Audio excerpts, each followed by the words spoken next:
పచ్చని అడవిలో ఒక తల్లి జింక తన కూతురు హరిణితో కలిసి హాయిగా జీవించేది. ప్రతిరోజు ఆడుకుంటూ పచ్చని చెట్ల మధ్య ఆనందంగా అవి గడిపేవి. కానీ వారి ఆనందం ఎన్నో రోజులు నిలవలేదు. ఒకరోజు అడవిలోకి ఒక పులి ప్రవేశించింది. అది తల్లి జింకను మరియు హరిణిని ఆక్రమించగా అవి భయపడుతూ పరిగెత్తాయి. తల్లి జింక హరిణిని రక్షించే క్రమంలో పులిని తన వైపుకు తిప్పుకుంది. అలా పరిగెడుతూ వాళ్ళు విడిపోయారు. హరిణి ఒంటరిగా మిగిలింది. అమ్మ ఎక్కడా అని అడవిలో వెతుకుతూ తిరిగేది. కానీ ఆమె కనిపించలేదు. సమయంలో దివ్యమైన తేజస్సుతో ఒక ఋషి అక్కడ ధ్యానంలో కనిపించాడు. హరిణి అతని దగ్గరికి వెళ్ళింది. నా తల్లిని చూసారా అని అడిగింది. ఋషి తన దివ్య దృష్టితో చూశాడు.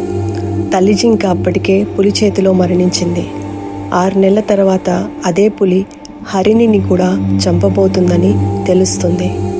కానీ ఋషి హరిణిని బాధ పెట్టదలుచుకోలేదు. మృదువుగా చెప్పాడు, ఇంకా 6 నెలల్లో నీ తల్లిని మళ్ళీ కలుస్తావు.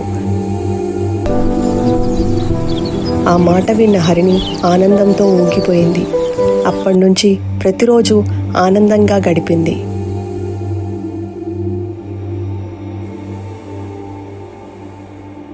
పూలను చూసింది, జలాలతో ఆడింది, వెన్నెల కింద నిద్రపోయింది. ప్రతి క్షణాన్ని ప్రేమతో ఆస్వాదించింది. 6 నెలలు దాటిపోయాయి. ఒకరోజు అదే పులి తిరిగి వచ్చింది. హరిణిని చూసింది. కానీ ఈసారి హరిణి భయపడలేదు.